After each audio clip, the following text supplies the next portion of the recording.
Step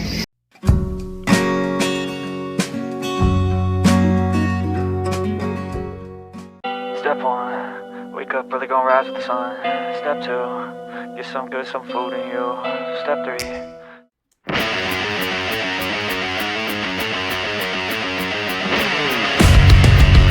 So what is up mga detective, nandito ko ngayon sa Guadalupe Nuevo, dito sa paborito kong kainan dito nung dito ba ako nagtatrabaho. Nandito ako syempre sa McKenny, samahan nyo ako, lalamon na naman ako, tatakawin ko na naman kayo, let's go!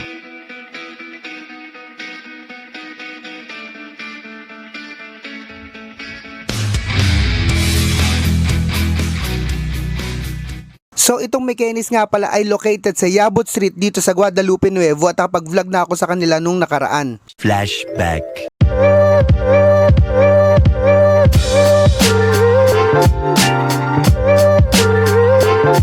Unahin na natin tong tokwat baboy at lagyan na natin ang suka na nakalaan para dito. At itong suka na to, ito din yung para kay lumpiang togi natin. Tapos dito na tayo sa lugaw. Lagyan na natin to ng kalamansi at nalagyan ko na rin pala to ng paminta off cam. Para sa akin, hindi kompleto ang lugaw kapag walang kalamansi at walang paminta. At isa pa, syempre yung garnish na fried garlic. At nakita nyo naman may mga slices din siya ng beef kasi nga with beef yung in-order natin. At habang inahalo ko to, nakita ko yung kulay at lapot. Masasabi ko dito na maganda ang pagkakaluto dito. End of flashback. Soon after. Bago tayo magtungo sa lamon part of the video, ay lagi natin pinapakita yung menu nila. So ayan, pwede mong i-post dito to check it out.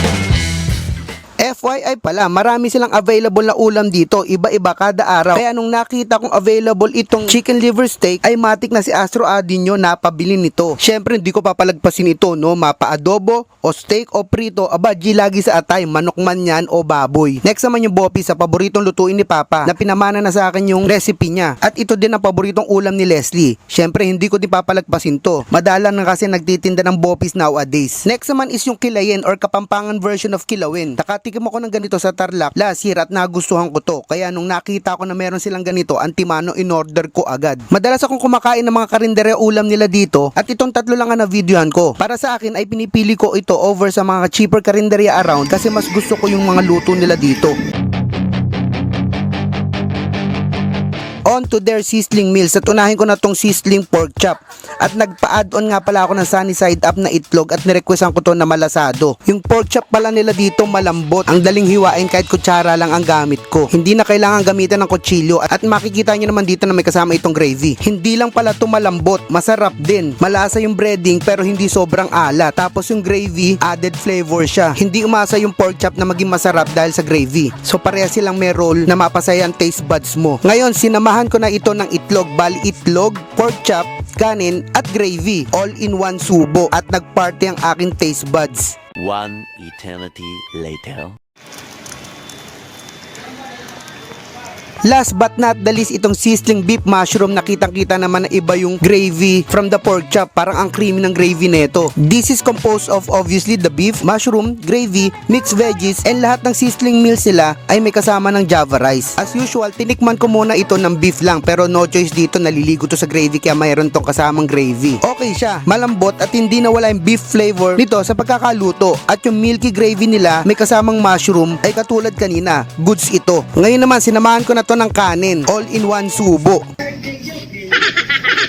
O diba mainit, tapaso ka? Gunggong! Take 2, hipan ko muna para hindi ako masabihan ng gunggong ni Babalu. Gusto mo mamaya ng 45? All goods na, ang sarap niya pag may kasamang Java rice. Ngayon, let's take it to another level at lagyan ito ng chili garlic oil. Yung mga nauna kong kainin kanina, pera lang doon sa pork chop, ay nilagyan ko ng ganito, hindi ko lang na video. Pero doon sa vlog, doon sa lugaw ay meron. At nakita nyo naman dito sa reaksyon ko na natuwa ako kasi chili is life at mas masarap ang mga pagkain pag nilalagyan ko ng chili garlic oil. Para sa akin pala yun, preference ko yun, baka may mag-react dyan. Huwag kayo iiyak. So wala na akong masabi, I'll end it here. So that's it for this food trip. See you later, kita kits, bye-bye you!